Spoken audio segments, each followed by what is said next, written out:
It is rather a remarkable experience to be in this beautiful space with 50 years of drawings of remarkable intensity. Drawings which, as Norman's career has progressed, have taken on extraordinarily powerful qualities. They have, in a sense, the sense of being artistic expressions, understandings of places, and yet they are all done for a purpose, which is to create buildings and to create architecture. I've always been fascinated by this tension. You might even call it the scar tissue that exists between art and architecture. One could sometimes see them as two magnetic needles poised on pivots, alternatively attracting and repulsing each other. There is fascination and yet also a sense of being in a different part of the world.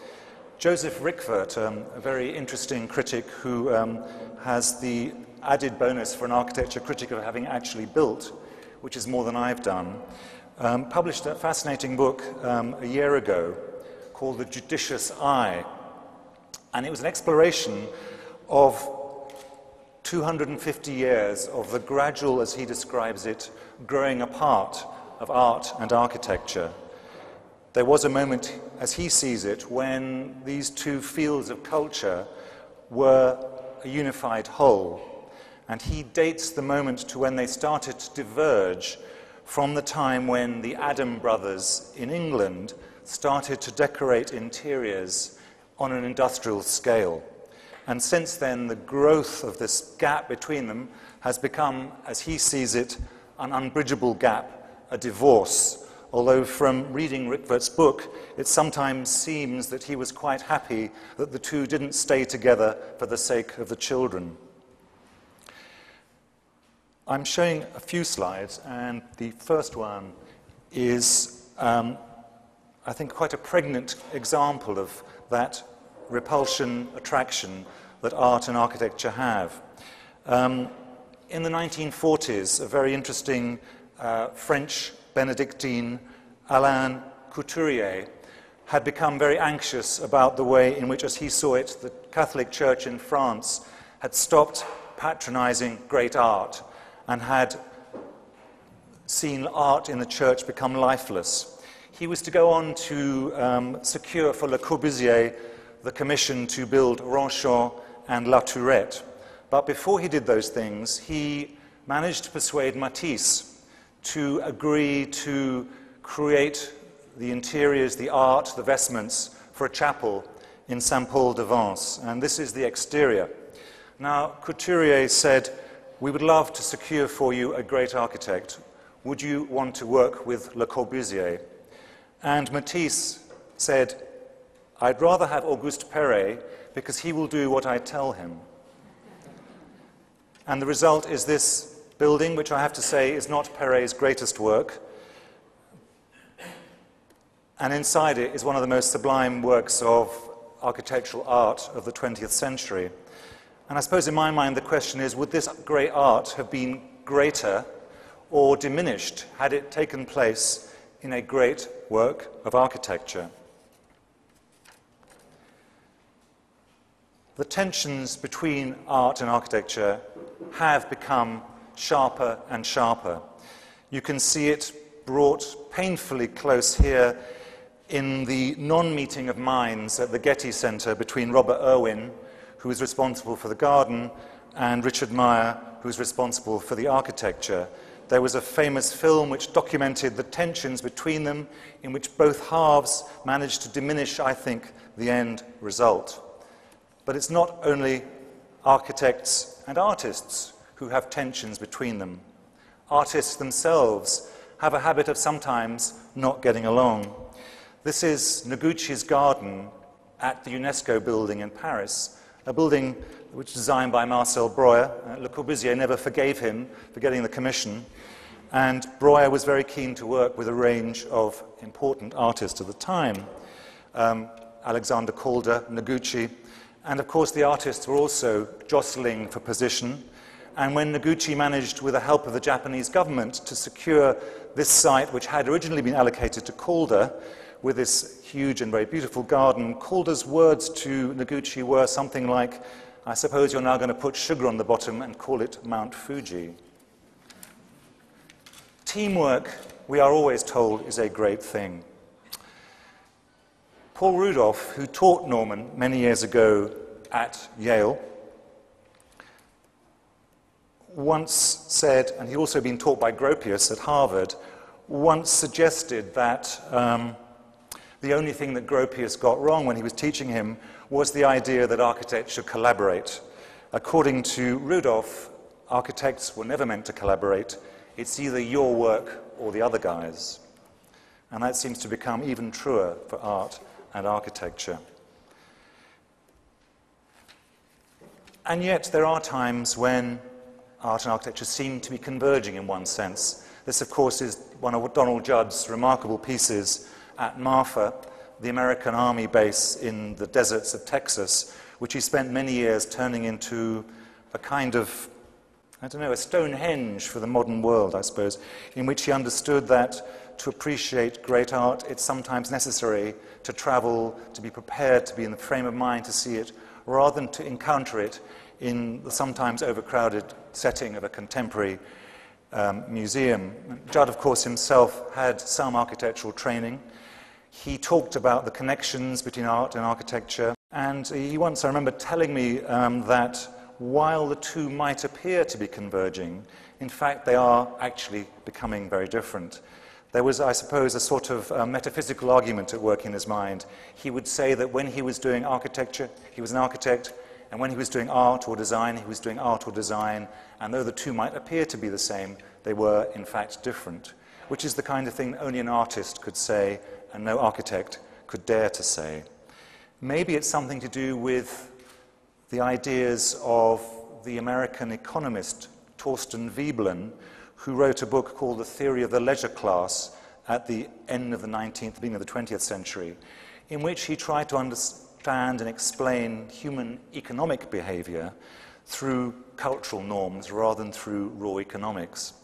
And his view was that all cultures have valued the useless above the useful, which is to say that at the top of most society pyramids are those who are not working with their hands, those who are the priests, the warriors, the politicians, those who can wear white to show that they don't need to work, as opposed to those who have to work.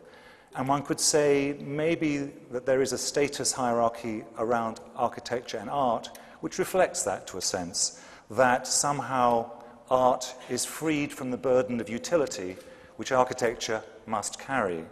But I must say I've always seen that burden of utility as a privilege rather than as a handicap.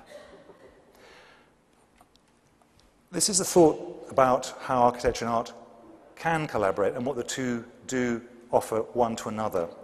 This is, of course, Léger's Le Constructeur. Léger, another artist who began his career in an architect's studio as a draftsman.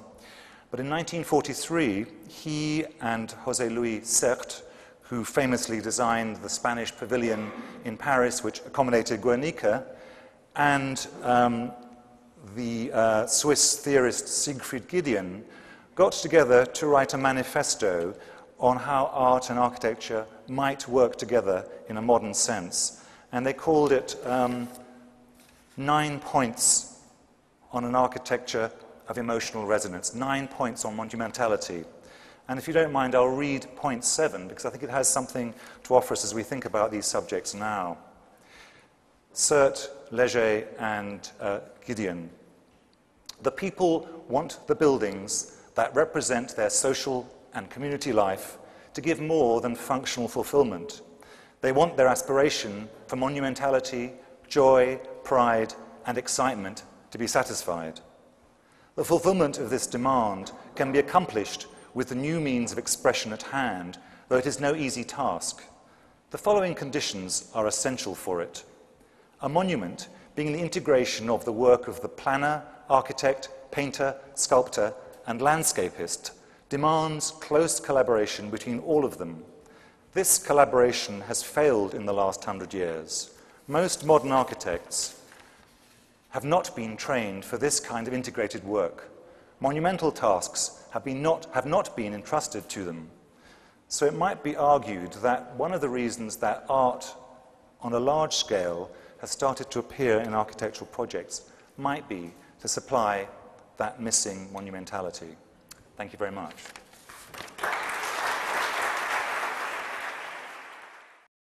Thank you very much, Deyan, for your presentation, this dialogue between architecture and art, not always as magnificent as in some of the examples you have shown.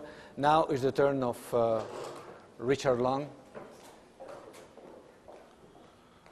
who will hopefully act as orchestra director,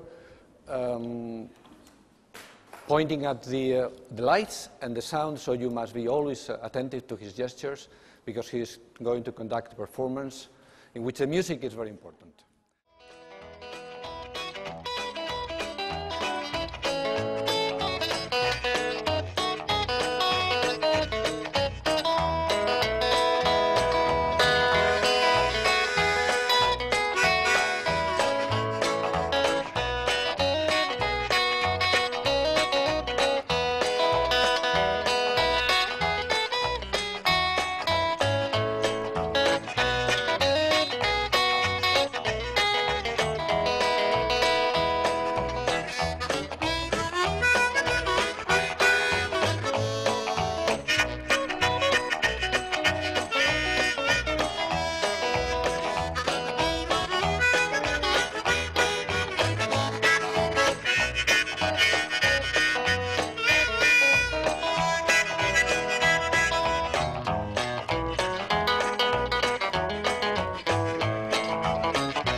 walked up to a brakeman to give him a line of talk. He says, if you've got money, I'll see that you don't walk. I haven't got a nickel, not a penny can I show. Get off, you railroad bum. He slammed the boxcar door. Hold-a-lee, hold-a-lee.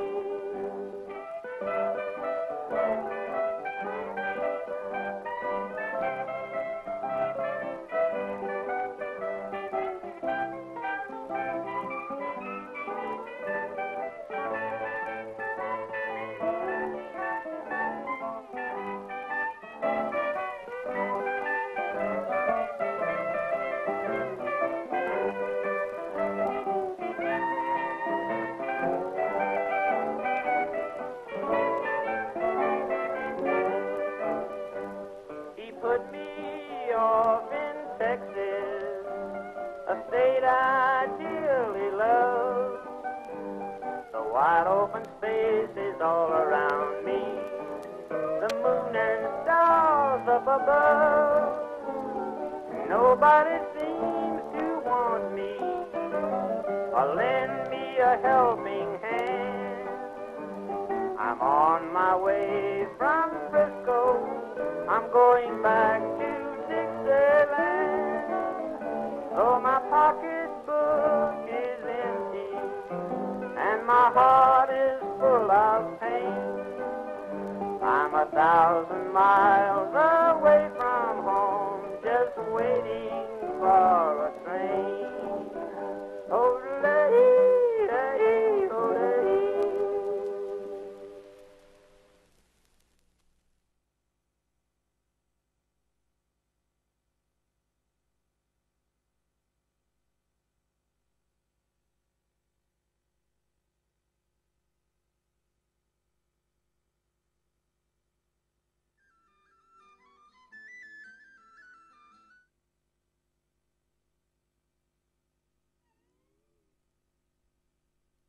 This is a slow air and it's called Roshin Dove.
So I've been lucky enough to work for quite a few years with Norman on various buildings, and this is my first public work from his museum in Nîmes from many years ago.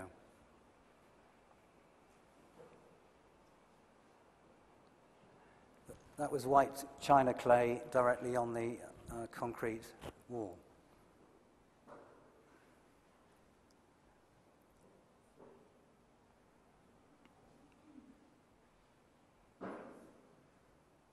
This is River Avon mud from Bristol, from the River Avon in Norman and Elena's apartment in London on the banks of the River Thames.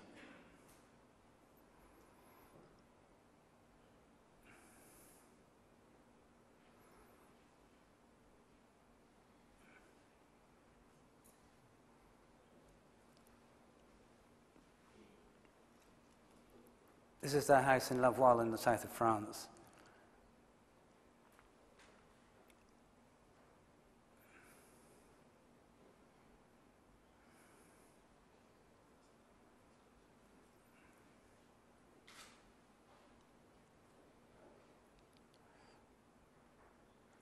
So these works are about the speed of my hands, the energy, gravity, how I make some of the work and nature makes the rest.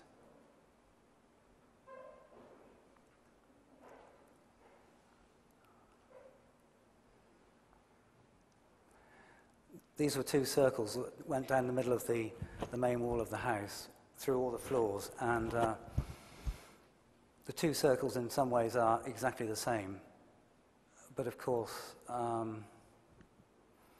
they're cosmically different in every micro detail.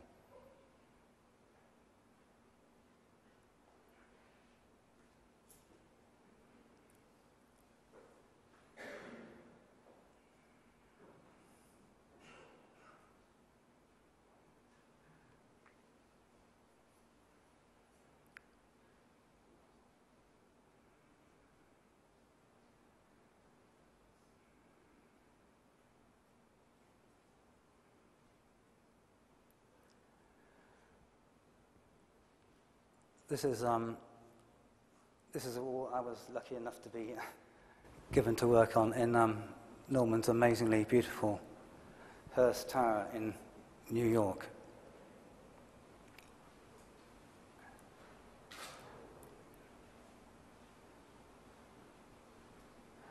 It's a work called River Lines, and it was made with a mixture of the River Avon mud from my local river in Bristol in England and the mud from the Hudson River in New York. Two rivers that flow into the same ocean.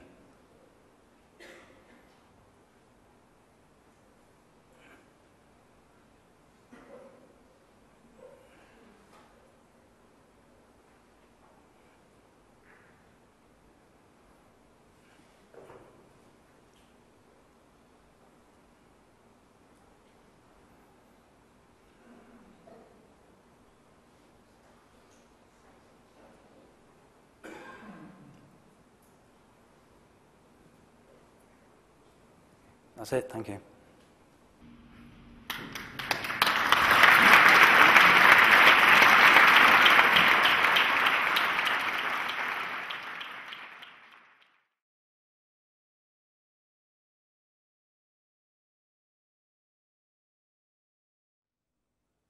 I think Swiss schools are quite known to be good, but I only had to go to school for 7 months out of the year, and the 5 remaining was simply vacation time, which was, of course, a dream for a child.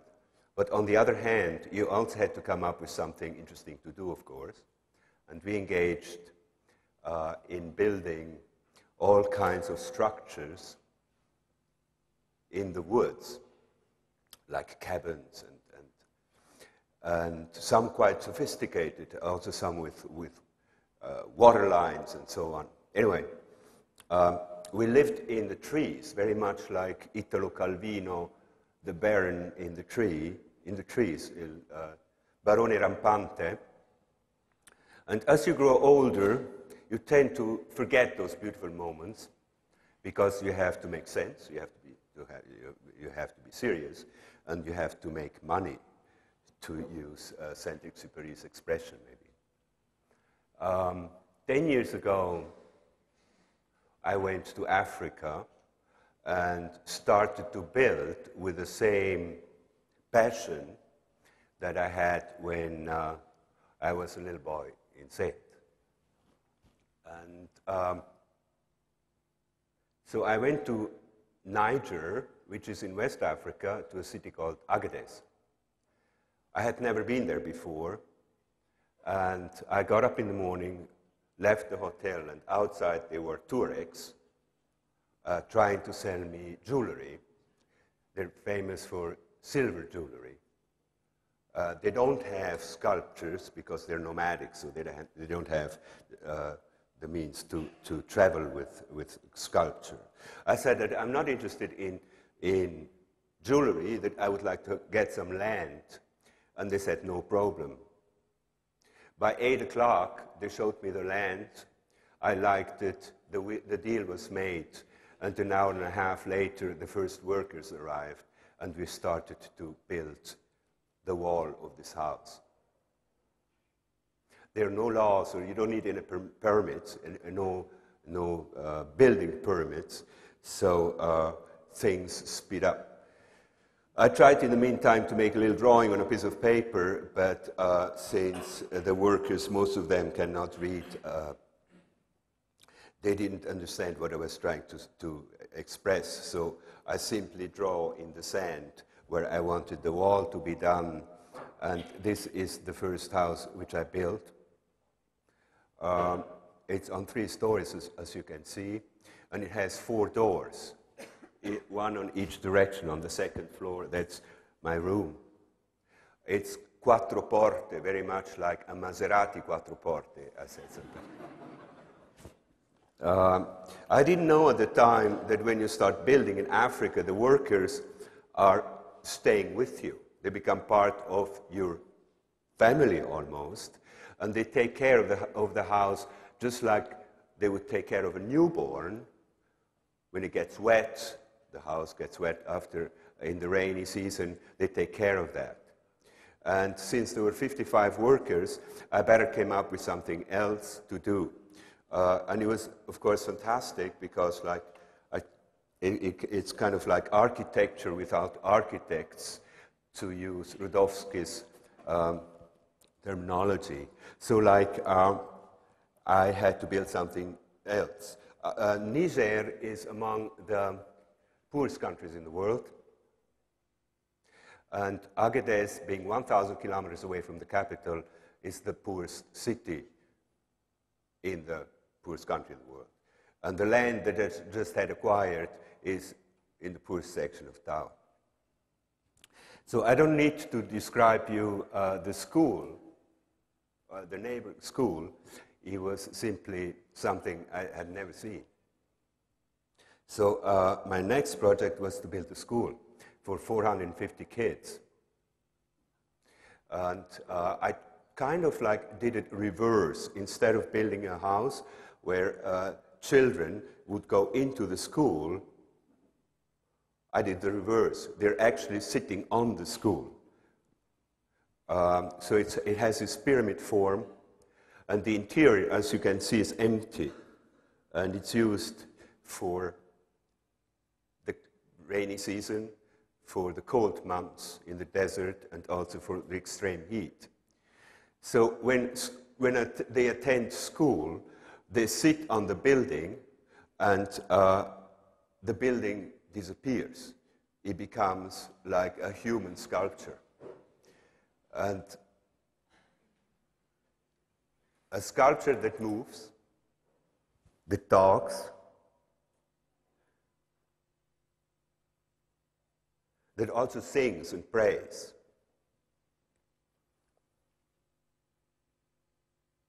In the meantime, as I told you, this city is in need of everything, which was kind of great because like you could build like your own little state.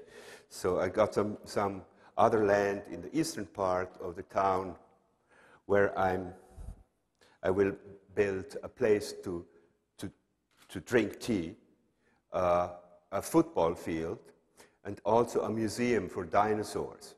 Because in the meantime, a paleontologist of the University of Chicago is very active in the region, and he finds these extreme interesting skeletons, and he wants to keep them there, but if you don't have a museum, he simply has to bring back to Chicago.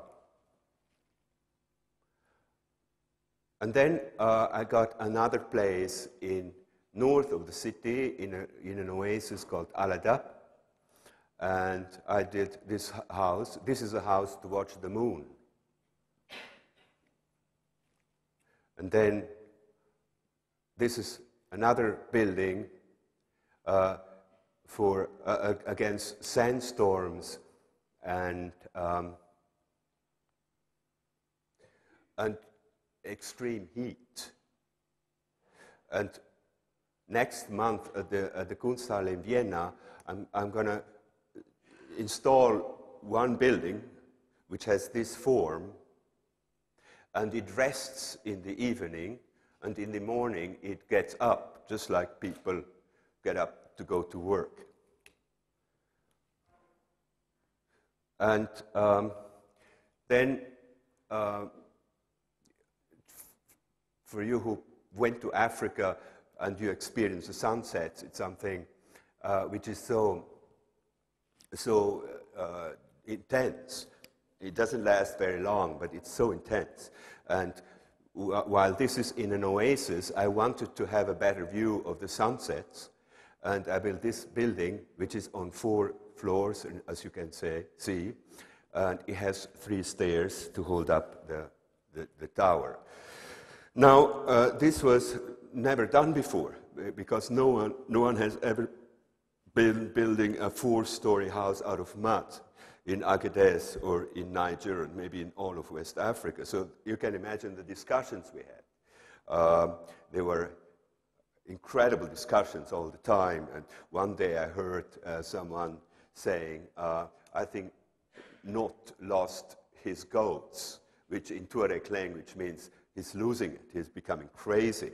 But anyway, we were able to build this house, and just about a month ago, this town of Agadez was home to terrible floods. Half of the city has been destroyed. Of course, you don't see that on CNN. And I heard that some people went up with sandbags to protect this house.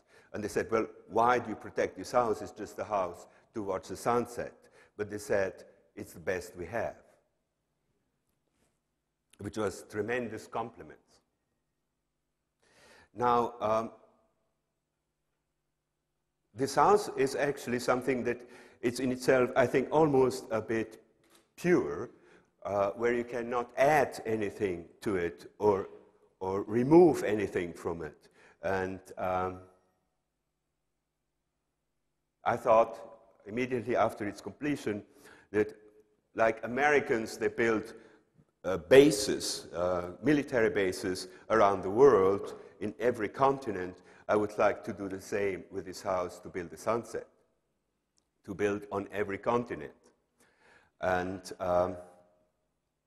first I started in, oh, here is another view of the garden also. I started looking around in Utah, in America, and then went to Peru. And thanks to an assistant of mine, we found this island in Patagonia, which, as you can see, is extremely beautiful. Now, it is actually so beautiful that I was confronted with a new situation that you can build. You cannot build anything on top, because they're like with all these active volcanoes and these huge glaciers coming in. You cannot build everywhere something. So this was a lesson of like, after acquiring this island, that actually I could not build a house there. So this island is made out of marble. So we decided then to simply go inside, okay, to build a tunnel which goes in for 32 meters. It bends and it has a cupola, and at the end of it there's a small opening towards the west to watch the sunset. For Europe, it's going to be built in Norway. The state of Norway gave me an island, and they are also paying for it, which is like quite for the first time. One of my projects is also paid by government. And for Australia, which I don't like so much, I'm going to do it in Tasmania. And in China, looking in a place in Yunnan, in the southern part of China.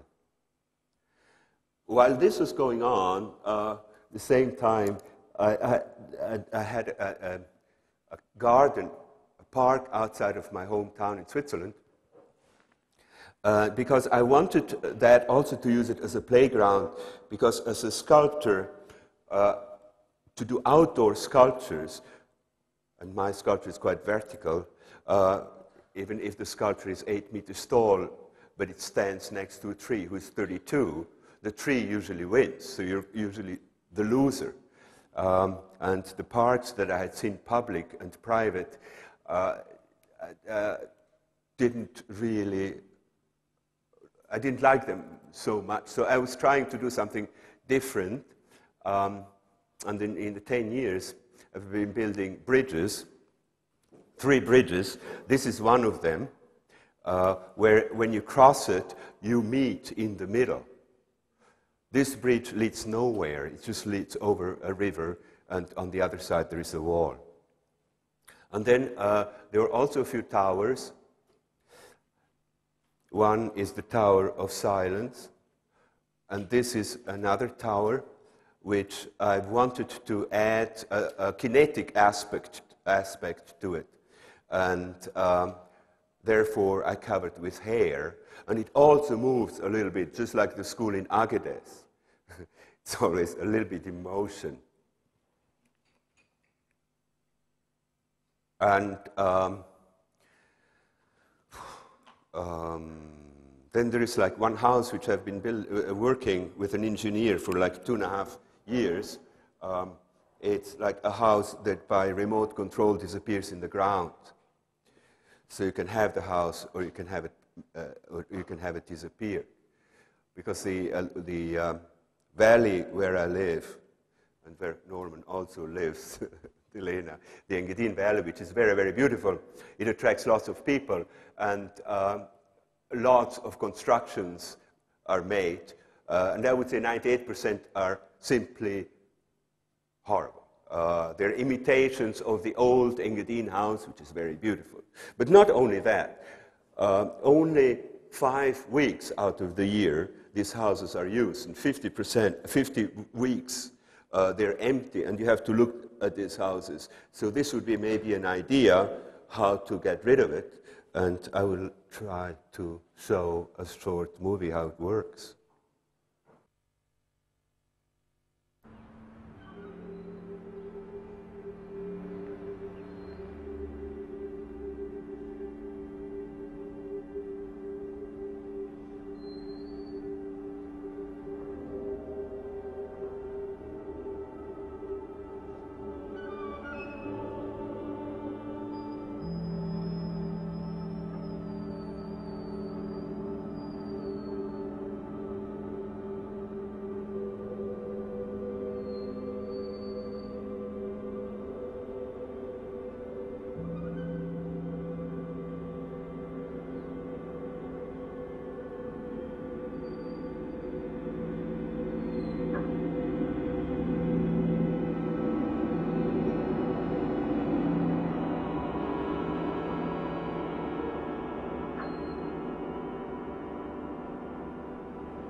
Thank you.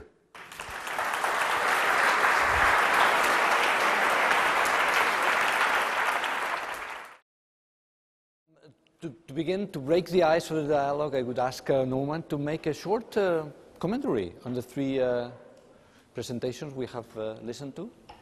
I thought Deyan's opening piece was enjoyably analytical and quite revealing. I mean, I learned something very interesting from that. The Richard and Not, I mean, lyrical, moving, and for me very revealing. In a way, I know them both very well as friends, and also as artists. So to actually hear them communicate again was very revealing. I think that the title is Architecture and Art. I'd probably feel more comfortable if it was space and art, in the sense that the relationship is about space. Sometimes those spaces are internal spaces, like indoor rooms. Sometimes they're outdoor spaces, civic spaces, landscape. And I think that the relationship between art and space crossing the barriers beyond architecture. So I would engage with that kind of wider picture. It seems to me there are, if I was simplistic, there are three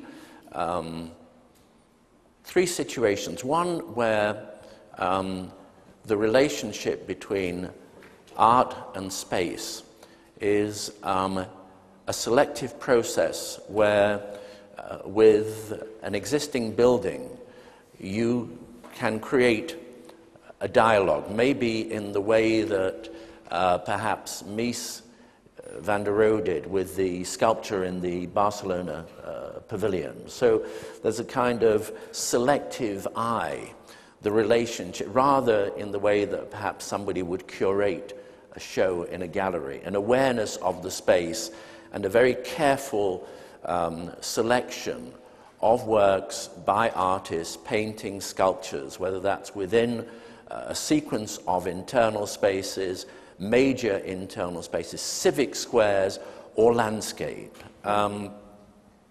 Then I think it becomes more interesting when there is interaction. And that's certainly the case with the examples that Richard showed, and although it wasn't shown with Not, in terms of the exterior of our house in the Lower Engadine and the dialogue with the sculptures on the outside of the building, where you made a value judgment about how those two would work together and the relationship between the two, in the same way that the interaction between your wall paintings in the examples that you showed and the Hearst Tower, they're very site-specific, and that starts to transcend the architecture. It becomes something more than the sum of those two parts goes beyond the application, if you like, of a conventional painting or sculpture in the space. That fusion adds a significance. It goes beyond the combination of the two. It becomes something really extraordinarily magical. And then I think it's the dissolution, when that boundary is crossed. And I suppose that then becomes something magical in terms of its transformation. I didn't realize that it was Auguste Perret who created the shell for the Matisse Gallery. So I'm very pleased you did say that, because otherwise I would have made an awful mistake when I would have cited the Matisse Chapel as a creation by an artist, where in actual fact it's not. But maybe that sort of fusion, dissolution, is, I mean, I think of Park Güell by Gaudi. You know, is it landscape, is it architecture, is it a park? It's really dissolved. Ronchamp, interestingly, although it's by Le Corbusier as an architect, Le Corbusier, the sculptor, the painter, I think those boundaries dissolve much more in terms of that building. But what I found fascinating was Nott's work, where really you go beyond the boundaries and you cross, and the you know, is it architecture, is it art? Those boundaries have completely, totally been destroyed, and you know, something else arises out of that. That I find is absolutely fascinating. So, but Deyan has made a quotation about artists not being very well received, not being welcome in the world of architecture often, because the architect has his own purpose, and sometimes, you know, if the architect is powerful enough, as in the cases of Corbusier or Gaudi, he needs no artists. He is the true artist. What do you think? I think that one of the most difficult things to try and attempt to do is to create an exhibition in a gallery where you put architecture and art together, because the art blows the architecture out of the water every time. They do different things. We hope that architecture has a range of qualities, but it doesn't have the same intensity as art does. And that was what I was, I think, getting at in quoting the text from Léger and Sert. You know, what they were saying really was that people long for something beyond the everyday and the functional or the apparently functional. They look for something which gives you some sense of spiritual connection, and architecture hasn't had the ability to give that. And I think that's one of the reasons why we see around the world so many works on different scales by artists making buildings or spaces without conventional function, but with huge emotional resonance. And I think that's something which architecture has retreated from. I see. When I was looking at Richard Long's presentation of his work, first sort of the landscape with the background of music, it all was very dramatic and intense. And somehow, when you presented your work with Norman, with architecture, you stopped the music and you presented it in a more low-profile way, as if it were a kind of a different work altogether. Something which you didn't put the same emotional intensity in your work with architecture. Is that the case? Well, of course, every artist has emotional intensity. Goes without saying. I think... I'm being provocative. No, I mean, I hesitate to... I just like to... I like the idea of showing work without explaining it. I mean, again, listening to Deyan, listening to you both, was for me a very interesting learning experience. I'm familiar, like, you know, all of us, with the works, with the interventions that you do on these extraordinary treks and walks and, you know, solo adventures in the landscape, and the way that you document that. And that came through incredibly powerfully in your Tate show. But I mean, this evening, I saw for the first time the intensity of the connection between what you do on those expeditions and the way that that gets transferred into those imprints on those architectural planes. And there is an interesting reversal, because actually to see Richard at work is unbelievable.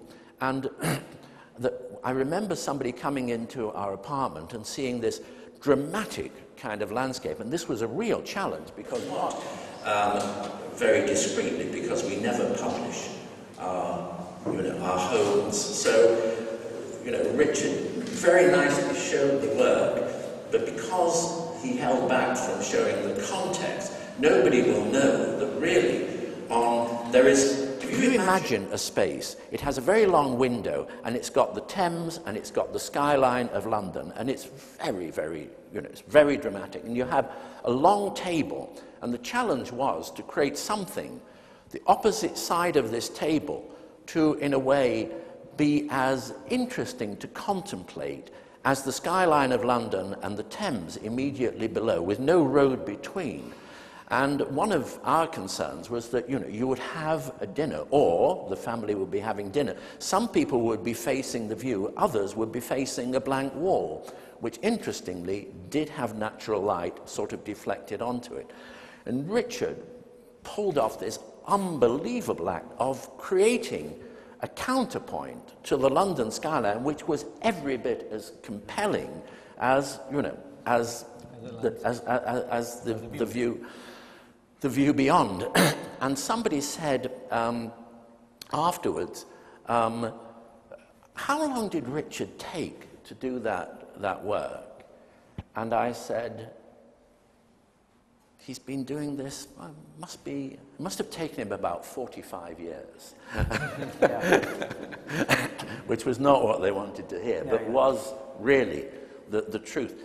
But and I won't say how long it took, other than to say that just to see Richard in action was very, very interesting. I mean, it was almost as if, and I don't know whether this is indiscreet, but almost as if, you went into a kind of another world, and then just, it was like uncoiling an incredible energy. So there is a paradox, because for me, the intensity that I see in those works, and having lived with them, is unbelievable. I mean, to live with Richard's work in that level of intimacy is incredibly moving, incredibly stimulating, and elevating. It's a very, very everyday spiritual experience. And I think that is, the true delivery of that integration of art and architecture. When it works,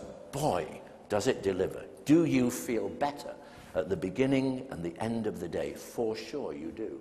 And Richard recently did a work in the landscape, which, every time we take a walk and enjoy that work, boy, do we get a charge out of it.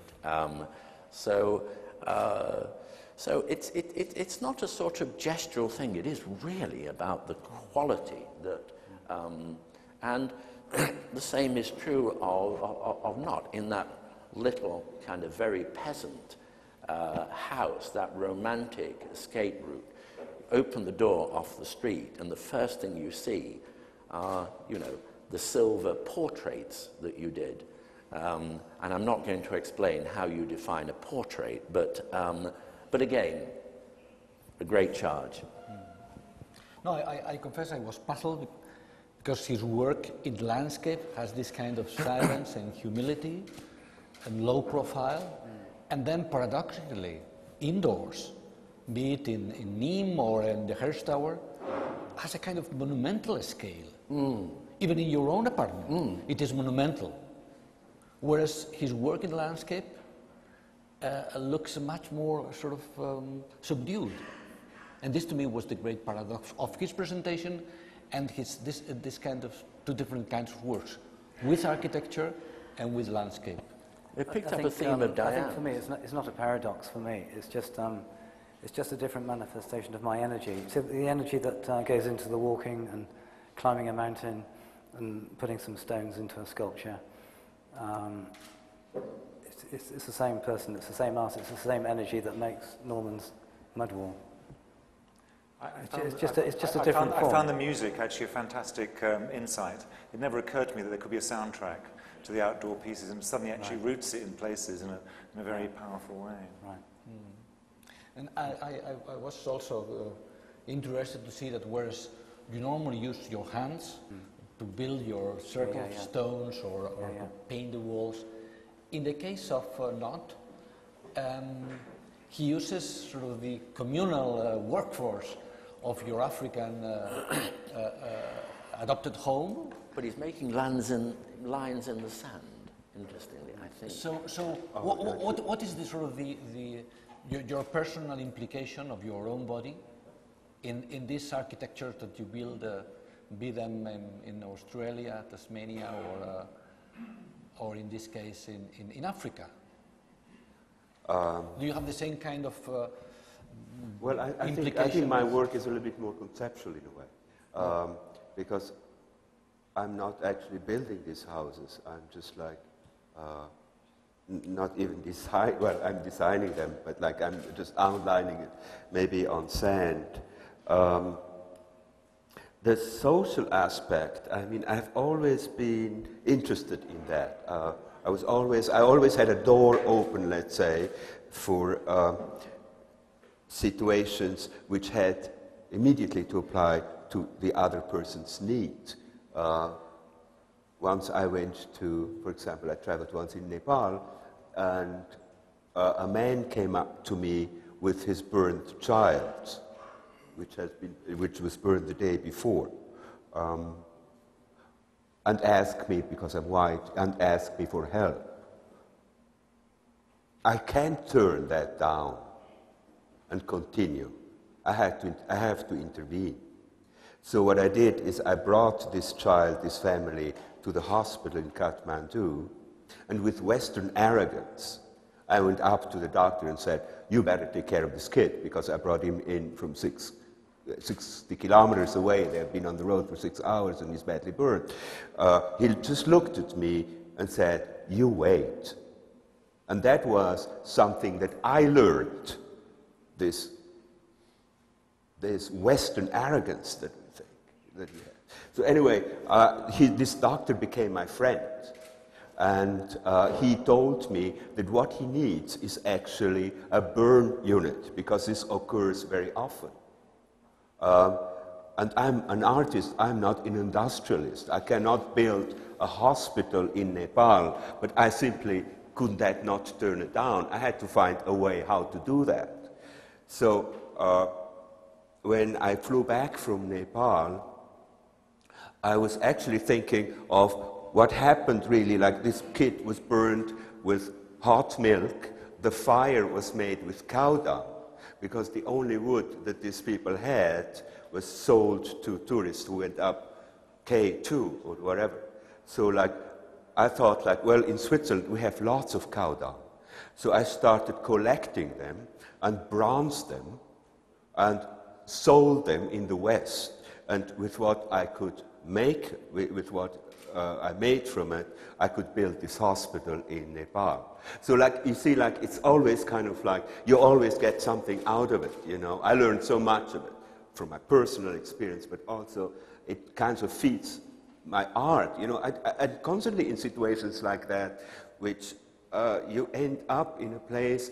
I didn't go, for example, to Africa to do my sculpture. I first went there because I liked the desert. But like, you end up working there by a situation. If your door is open, there's hundreds of situations. I remember once, like with this Tuareg silversmith sitting outside in the desert and had this beautiful ring. And I said, "Did you do the ring?" He said, "Yes." And he was like a sphere. And he said, like, "Could you make a big sphere?" He said, "No problem." But then it's a very fast thing that happens. What do you do with a sphere? Do you fill it up with sand, which is not that interesting, but his camel was there. So he said, "Okay, let's fill it up with a camel." And so it happened. So like, it's like, I like to get like ideas from wherever I am. And I think that art in general, like if we say like, I think the gap between art and architecture is closing in. Like if you take as example, like what you your airport in Beijing or like the CCTV building. I think through technology today, you don't have to go up straight into the skies, but you can go up on an angle. And then, or like even a better idea is maybe the stadium in Beijing, which is a collaboration, direct collaboration between an art and an architect with Ai Weiwei and Herzog Dumeron, which I think is fantastic because it's already an art in itself, you know, and I don't think that what sculpture would you like to put in front of it? I mean, everything would be as ridiculous as trying to put a sculpture in front of a Gaudi building in Barcelona. So like this, I would very much like to work together with like architects and musicians, or I don't know, to create our cities. Would you say that Nott's work is the work of an architect or the work of a sculptor? Because he builds houses, schools, and it seems to be and the the work school of seems to be in function. So the school is. I think it's the work of a human being who responds to his environment, which is the most important thing for all of us. Well, this is a very flattering description of your work. Are you going to engage the audience at all? Oh, yes, indeed. Norman suggests that we take questions from the floor, and we will be more than happy to do so. So, if please. A very technical question with. Have you got a hand mic?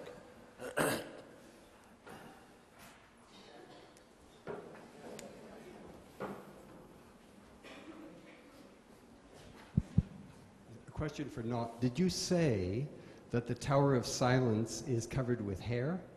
No. What did you say? No, I said, like, it's not the Tower of Silence, it's another tower. Yes, it's covered with hair. And I just thought that was an unusual material to cover anything with. I wondered if you could just say 2 words about that. Because if some, and you also talked because about like if you build the tower, I wanted to put like a kinetic aspect to. I wanted a little bit to move or to do something, because it's like you look at the tower, it was okay, but it was never okay enough. It wasn't 100%. So like you have to add something as a juxtaposition. What you take, of course, I thought of like, I don't know, covered with chocolate or whatever. Like, but like hair was at the moment, I think, the most logic thing, at least for me, to use it. Thank you.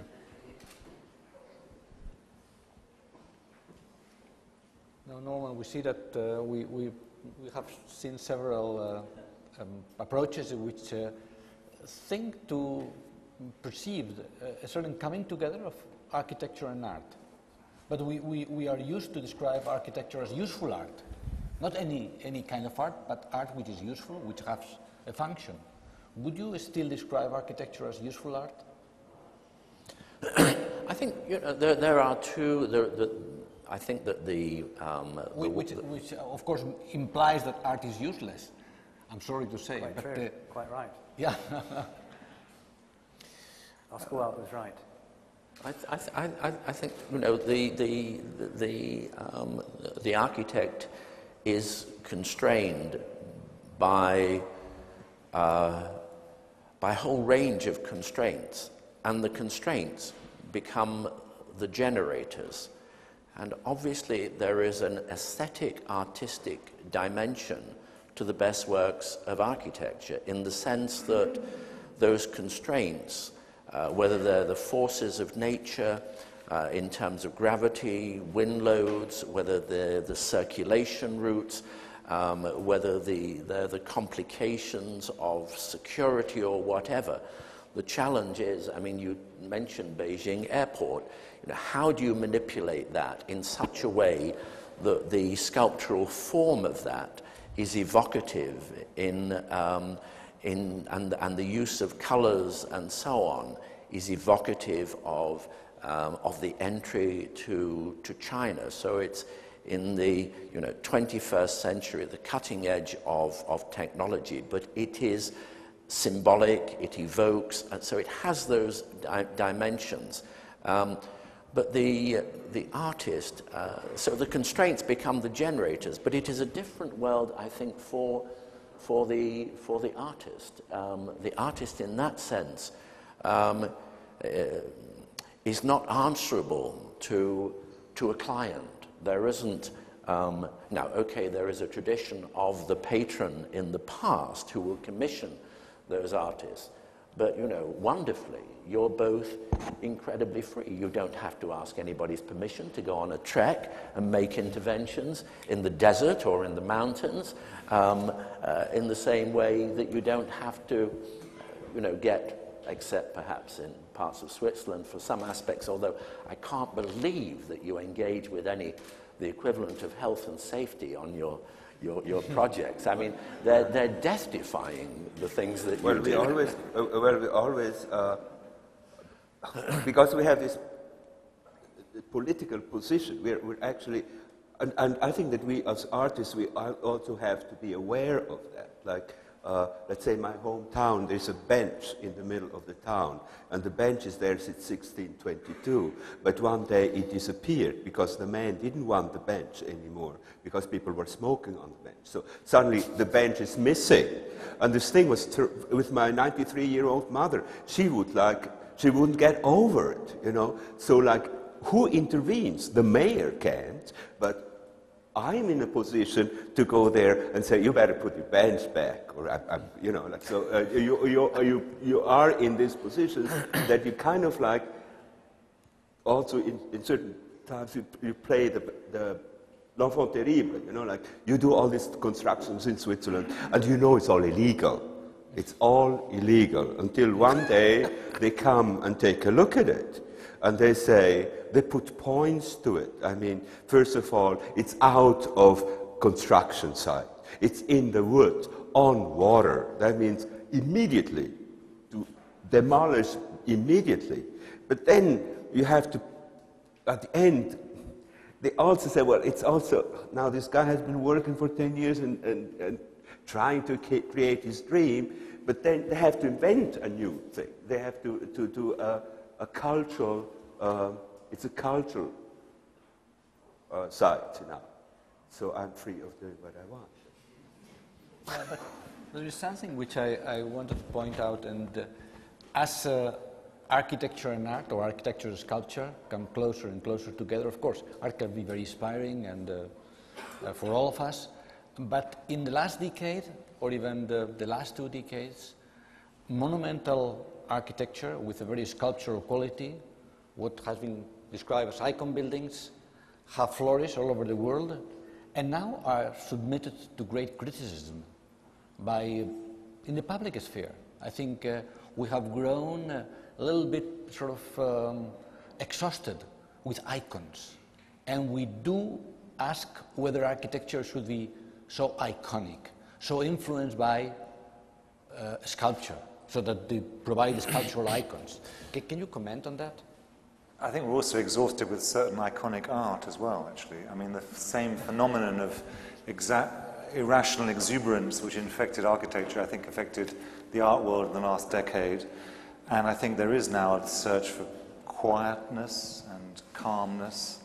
There was one aspect I did want to go back to, really, about this connection, not connection, between art and architecture. And one could say that some kinds of artistic practice, in the way that people conduct it, begins to become like architecture or like design, so that an artist will maintain a production office in which there will be many assistants who will produce information on drawings, which will be turned into information to be made somewhere else. Jeff Koons has a factory in what was East Germany where drawings are sent across the Atlantic, and the work itself, you start to judge its performance by the same sorts of visual judgments that you might apply to a building or to a car. How well are the welds made? How beautifully is something polished? How much is the sense of the hand removed from that? And in that way, there is some sort of convergence about practice, but otherwise I don't think, I think that my initial remarks from Joseph Rickwert about the divorce, I think it's become final. It's just great that architects and artists go on talking to one another, but they are different practices, I think. Yes, please. We have one question there. Can you please pass the mic? Yeah. I have a question for Norman. You have pointed before that there is a clearly gone beyond with Not and Richard when they have shown a bridge, and it's something like going beyond architecture or art, and you have defined that as something really unbelievable. And I want to know, that's the part of the artist, and what do you think as an architect? Where is the limit of an architect in function and art? I don't really know if I have properly explained. I think we got more or less the sense of your question. No, I think that if you're if you conceive a bridge and you can work with collaborators on a bridge, which is dominantly an engineering exercise, but as on the bridges that we've worked on together, they have come out of an extraordinary collaboration. But in the end, those bridges are driven by a functionality which I think not is able to challenge and create a bridge which is wonderfully ambiguous. In other words, you have to, even if your common sense as an architect suddenly goes missing just to comply with the codes, there's no way you're going to fall off that kind of bridge. On the other hand, Not creates a bridge which is wonderfully provocative. It's a miracle if you cross that bridge without falling off. It is incredibly challenging. And then what happens in the middle when you have to cross from one precipice to the other? I mean, so you know, they're death-defying experiences. And in that sense, yes, both bridges get you from one side to the other, but they are extraordinarily different in every respect, except that they both stand up. Perhaps I want to ask a question to both our artists here, because Norman has commented on your work, and you have had the experience of seeing his work here through the intimacy of the sketches and the first drawings. What is your impression of the work of Norman Foster through the drawings, the ones you have seen here? Can you perhaps make a commentary? Would you grant him the state of an artist? I mean, I think Norman's an artist. He just happens to make buildings. One of the drawings I liked was your drawing of the Reichstag, and it reminded me of Mario Mertz's igloos. But anyway, I mean, I think they're... yeah, you're an artist. Good. You have been granted the title. Maybe I should take up architecture. But what I like about this exhibition and looking at the drawings, a drawing is something very intimate, and usually you don't see that. I mean, it's interesting to see some of the buildings which I've been in, like Casa Futura in St. Moritz, and suddenly I see a drawing for it. This is an information which, on a human level, is very interesting to me, to see how, you know, where this is like the beginning of that, the source of it. And to show that, I think it's great. Not only to describe as art or not art. I think this is art because the buildings are all art. But if you take the neighboring building here and would show the drawings of the building across the street, I mean, those drawings would not be art because the building is something. But of course, like to a question like architecture drawings if it's art. If you look at Leonardo's drawings of architecture and of inventions, of course, they're art too. I thought it was interesting, your Deyan's point about the relationship between recent trends in architecture and art, and the way that perhaps the parallel desire to shop, to be extravagant, to be extrovert, and perhaps it's easily forgotten that that really the architectural tradition of the past is that that the dominant was a background architecture. The background architecture could be extraordinarily elegant, of incredible architectural quality, but if you like, the gymnastics, the fireworks, those occasional foreground buildings were dispersed and became celebratory punctuations in the larger urban landscape.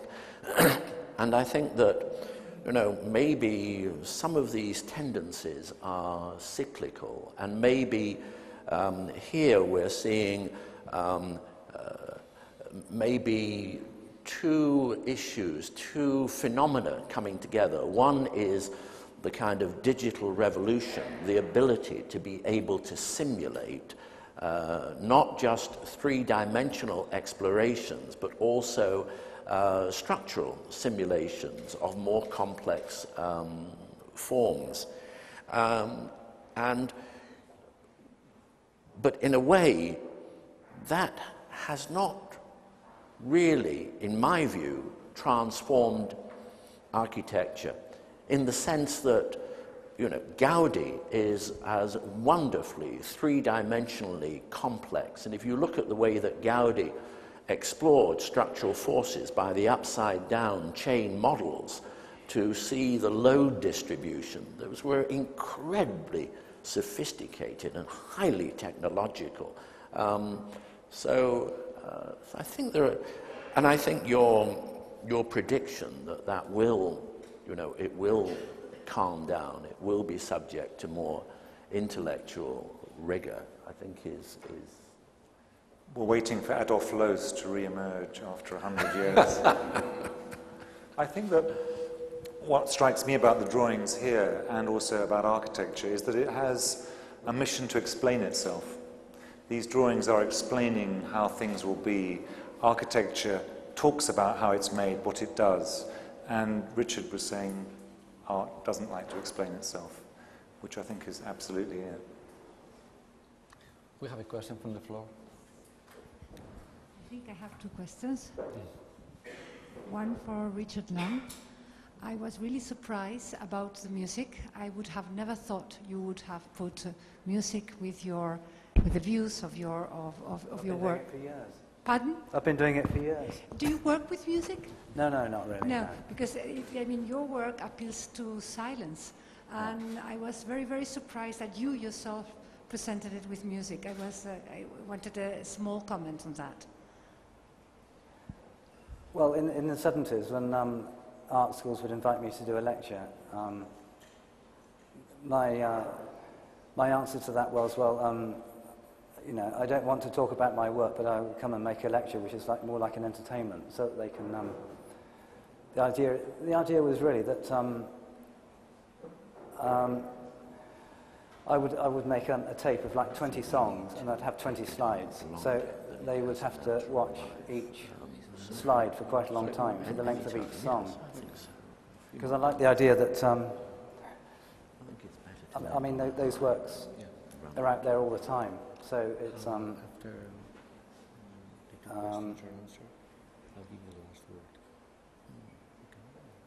it's just another, you know, it's a better way to look at the work, you know, if someone's not talking about it.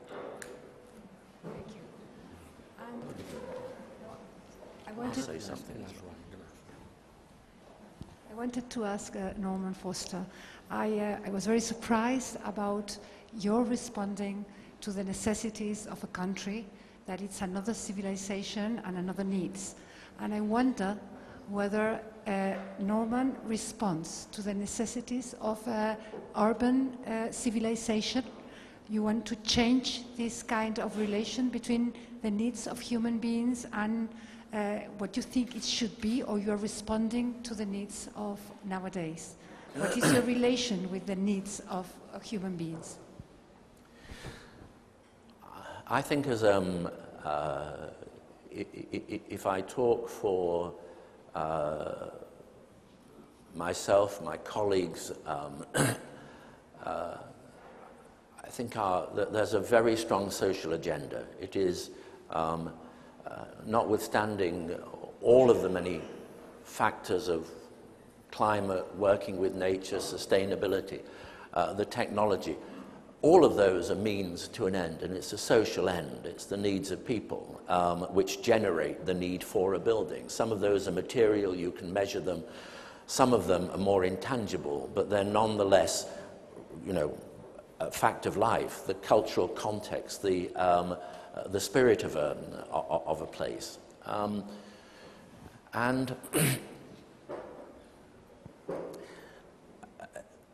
I think that the closest equivalent, and by no means as immersed in that world as Nott and his excursions to Africa and other places, but there is a rather interesting phenomena on one of our projects, which is perhaps more socially driven than most, and that is a project for a school which hopefully will inspire a new generation of schools in Sierra Leone, and which the combination of the office and ourselves as a family are funding. And that has come out of a very interesting field trip where a guy called Narinder Sugu, a very young architect but very influential within our practice, went out and immersed himself as a teacher in the kind of backwaters of that country. And I think what is interesting, the way that project has come out, is for as long as I can remember, certainly as a student, on the other side of that wall, as a student, I was interested in the concept of architecture without architects, the Bernard Rudolfsky, who pioneered that and drew attention to the true vernacular and the elegance and the poetry of the true vernacular. And what is interesting is it is the final sketch at the end of the sequence, and it is the closest, I think, that we have come as architects to a form of architecture which I think is really interesting, because it is much more anonymous, and yet it is also quite strong. It has a very interesting integrity, and that is a building which we have really worked overtime to be able to be realized by the populace without the aid of builders. So it does truly come out of the place, although it's had the benefit of an extraordinary input of intelligence, expertise, engineering expertise primarily. That's why Nott's work is so different, because Nott allows the mud to be what it is, to use the skills of the people in the places that you work with, and you're taking a vernacular but not twisting it, tuning it. Architects can't leave things alone.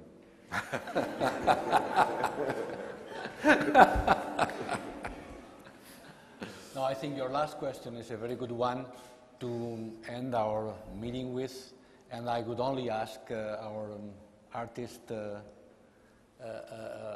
guest here if they want to make final statement about this social agenda of art that could.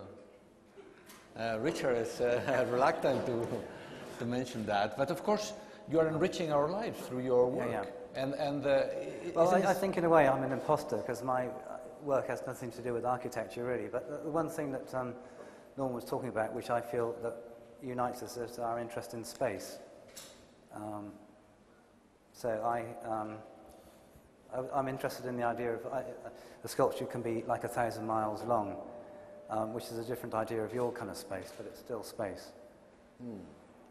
And one thing that I thought about when I was looking at Nott's work is that Nott is building towers to look at the sunset, and I climbed a mountain in Mexico to watch the sunrise from the top.